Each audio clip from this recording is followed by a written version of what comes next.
The overall goal of this method is to capture and sequence mRNA 3' ends, thereby enabling studies of mRNA processing, particularly 3' end cleavage and polyadenylation, as well as the quantification of gene expression.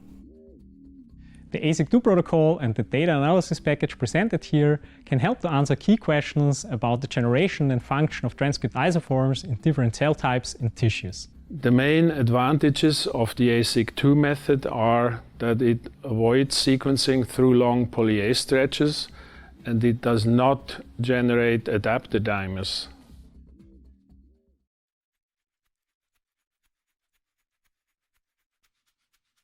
Cells that are grown to 80% confluency are used for this procedure. Remove the growth medium and wash the cells once with PBS.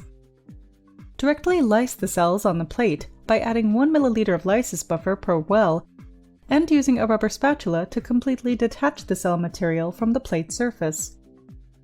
Use a 1 ml pipette tip to transfer the viscous lysate from each well into a 15 ml plastic tube. Shear the DNA with a 1 ml syringe attached to a 23-gauge hypodermic needle. Perform several vigorous up and down movements of the plunger until the lysate is no longer viscous.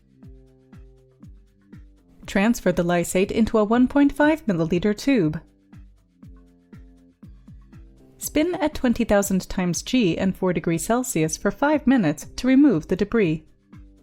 Collect the clear supernatant from the lysates, add to oligo-DT25 magnetic beads, and resuspend the mixture. Place the tubes on a rotating wheel for 10 minutes.